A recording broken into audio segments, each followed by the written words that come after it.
Biden is waking up. He's getting aggressive. It's a delight to see. He's issued his first veto, knocking down a bill that would have been ridiculous and would have prevented investors from having a genuine idea of what they were investing in. Then New York City is preparing for a Trump indictment. It's a weird time to be alive, folks, but it is, at the very least, an interesting one. Let's jump right into it. Here is Bo of the Fifth Column talking about Biden's new, somewhat aggressive strategy. You might even say that Dark Brandon is back. Well, howdy there, Internet people. It's Bo again. So today we are going to talk about President Biden waking up and deciding this is the week to really start talking about something, and how the Biden administration is going to be pushing certain elements all week. And this is all in reference to the House GOP budget proposals, something that we have talked about on this channel for a while. We've gone through the numbers. We have talked about how if the House GOP really plans on trying to achieve what they are saying in public, the cuts are going to be massive, and how they're going to hit Republican priorities really, really hard. Now, the Biden administration is going on the offensive this week. They're going to be talking about this all week. Today, you will hear about how the GOP all of a sudden wants to defund the police, how they want to cut border patrol, how they want to cut train safety. That's today.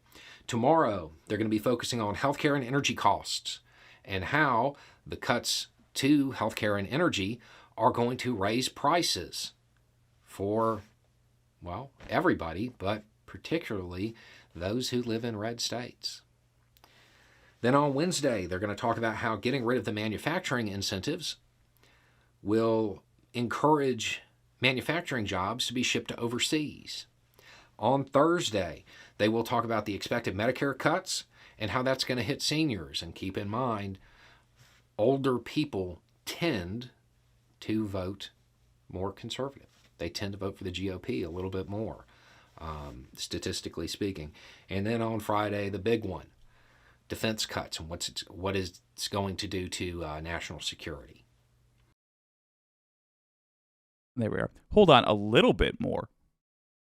I thought they voted overwhelmingly for the GOP. I realize everybody ages and plenty of people have been voting for the left their whole lives. And I realize that people can have conversions later in life. But I thought it was like 80, 90. The more I think about it, the more it can't be true. I'm going to look up the actual numbers on that. Let him keep going, Bo. He's getting to a very interesting point that I wanted to talk about with you. Now, here's the thing about this. We've been through most of this. I don't think I've talked about the manufacturing stuff, but we've been through most of this on the channel. Everything the Biden administration is going to say this week is true. If the GOP in the House really plans on trying to make good on all of their public statements, it's going to take really deep cuts to a whole bunch of Republican priorities, and it is going to disrupt the rest of their talking points. You can't sit there and talk about border security while your proposal cuts, I want to say, 2,000 jobs out of Border Patrol. You can't talk about how the left is lawless. It's 65% 62% for the record. But there's been a recent drop in support. It used to be closer to 70%. Interesting. Fair enough. Anyway, the larger point being, this is absolutely a demographic that is ripe for Democrats to go after. I love that Biden's doing it. Keep it going, Bo. He's almost there. when you're advocating to defund the police. You can't talk True. about America first and making America great again and bringing the jobs back when you're getting rid of the incentives to do so. Man's got a This point. is going to disrupt the GOP a lot, especially when the impacts on veterans come out. I am surprised anybody in the U.S. military still votes Republican after the fiasco with veteran health. I'm surprised anybody in New York still votes for Republicans after they refused the 9/11 first responders bill. It's shocking to me. The reality is, if the House GOP wants to do what it is publicly saying, it is going to hit their base hard. And it's all fun and games to rally around talking points until it hits your wallet. And these cuts are going to hit Republican wallets hard. The Biden administration has decided, for whatever reason, this is the week to go after it. Seems a little odd to me. I don't know that I would have done it this week, but maybe the Biden administration is counting on people channel surfing and watching the news a whole lot because of some things that might be happening in New York. If that's their logic behind it, okay, I get it. I don't know that I would have done it when there's another big competing news story. But I'm not going to complain because for once it looks like the Biden administration is going to come out swinging. All right. So number one, Biden is discovering that he's got a taste for blood. And I love it. Oh, late in life, he went a whole career being a pal to the worst human beings on earth and having no problem with that. But now he's discovering he does indeed enjoy a little red meat. Good. I wholeheartedly agree with that. One thing, I don't even know if I'd say this is a disagreement with Bo, because we're both just guessing at why the Biden administration is doing what they're doing. But one thing I'd like to put forward. Biden, being the savvy cat that he is, may be taking a page out of the Trump playbook. Do you remember all through the Trump administration how it was darn near impossible to keep up with all of the corruption? How it was so hard to focus our efforts, to play defense, because we were just getting hit from all sides. It was like dodgeball when you're the last kid on your team. It was awful. I think Joe Biden realizes, and as Bo has pointed out, I mean, he's not a dummy. He knows there's going to be tons of media attention on Trump. I don't think Joe Biden is trying to piggyback off the Trump media attention. I think he is doing the opposite. I think he knows that Trump voters are going to be encouraged by every single right-winger, like right-wing media producer, not to pay attention. And by the way, they won't be successful because it's too interesting not to talk about. But they're going to be desperate to fill their airtime with something else. What is he doing? He's filling it with a positive contrast for Democrats with the Republican Party. He knows a bunch of Republican voters are going to be searching for any news other. And in fact, a bunch of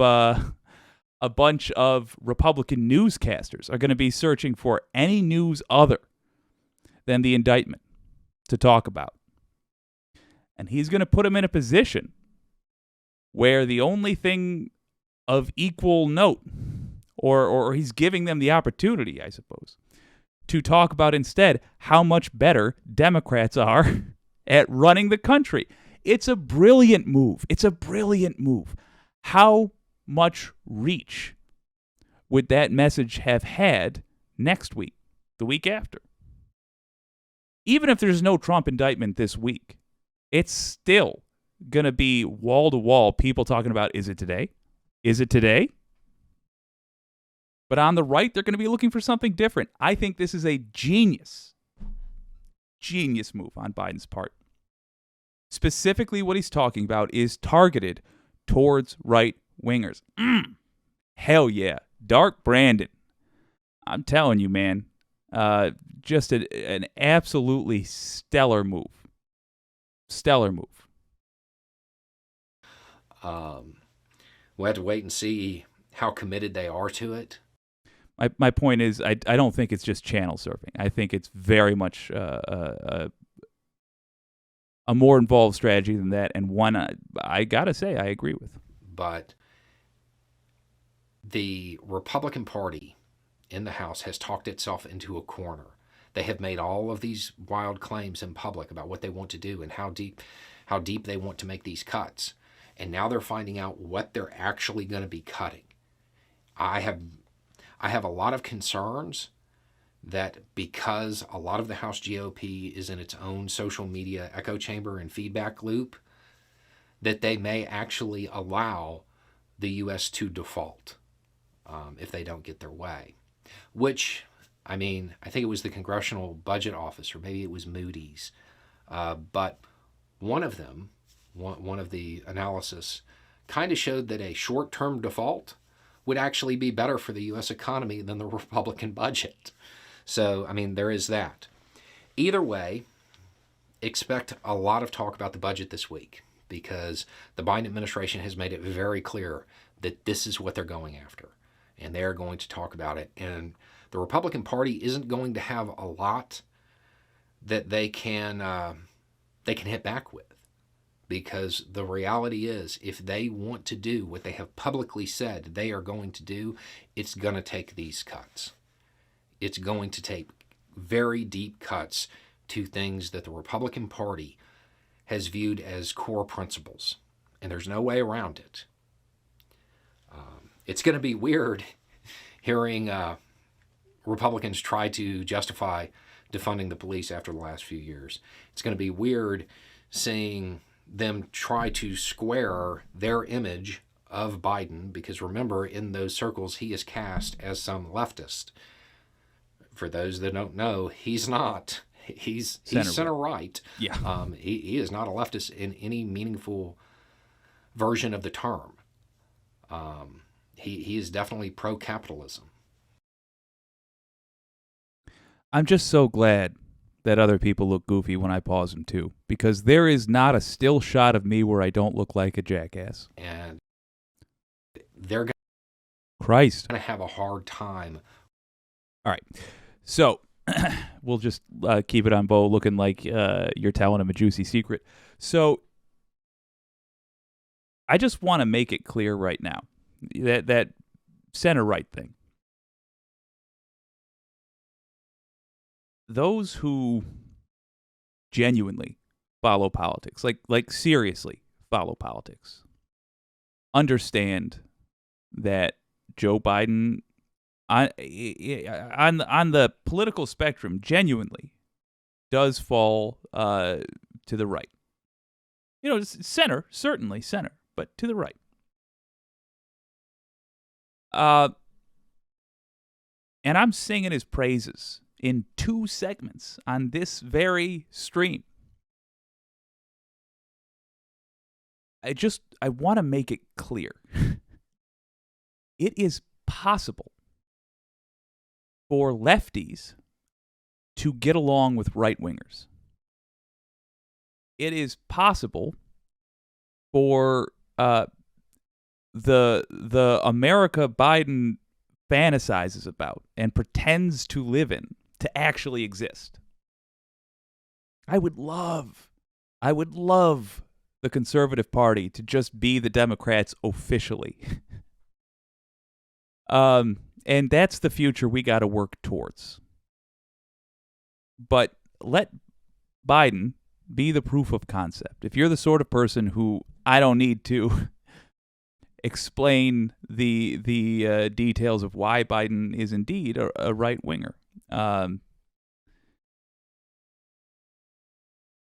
don't go too far, I would say, down the rabbit hole with that.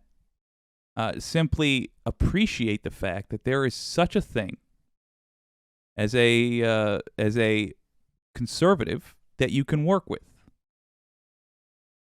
I know, seems silly. But I also really want to point out that what we have operating as our conservative party at the moment is not truly conservative at all. The only word I can think of that would encompass both factions in the right wing would be oligarchical. But even then, the MAGA folks aren't really. They just sort of put on that hat to justify policy. The point is, we can make an America where we are working with people we broadly disagree with. And as we build towards that America, I would recommend we develop the habit of working across the aisle. Not in the way Joe Biden works across the aisle, generally speaking, where you just sell your soul in exchange for a handshake. No. But there are indeed issues of mutual interest that we can get people working on. You just got to stop thinking in the framing that we have been told to think in, because it's poisonous. And by the way, it's designed to make oh Christ help me, the Lenin's coming out. Not Lenin, wait, that. The Marx is coming out. It's designed to make the proletariat fight each other. That's the fancy words for it. The other words for it is it essentially comes down in this country, in this era, to the rich versus the human beings.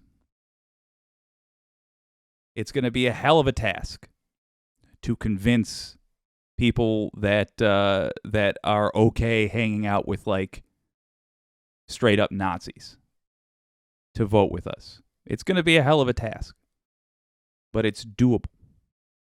And it's going to be easier than getting people who are in the traditional Republican Party to vote with us on a lot of issues.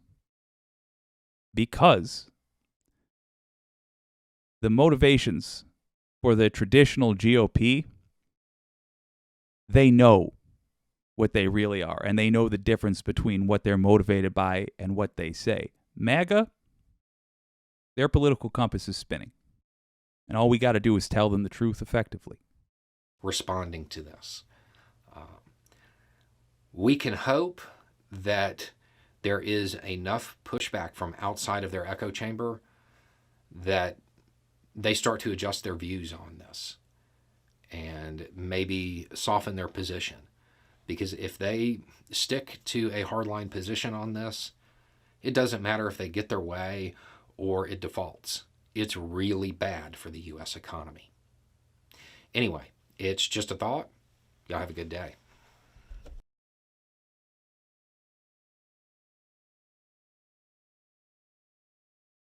All right. What can you do? Very same thing you can do in the next segment as well. There's a link in the description to contact the White House. Use it. Tell Joe Biden you're proud of him. This guy is experimenting with actually being aggressive. This guy is experimenting with pleasing the left. He's stretching out his dark Brandon muscles. Once in a while, he has a glass of cooking sherry accidentally. Sees some of the old muscles in the mirror and decides, fuck it, I'm going to do something. I'm going to put on the old lady aviators. Do something kind of slick, Jack. When he has done this, in his presidency, I'm going to do a Jordan Howlett. Come here. When he has done this, in his presidency, he's gotten a ton of praise from the public.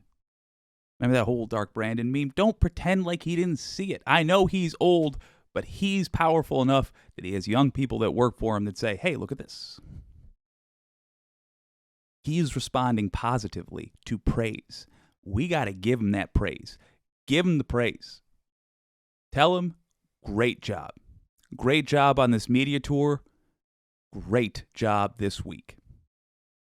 It's going to keep him doing this, and this stuff is effective.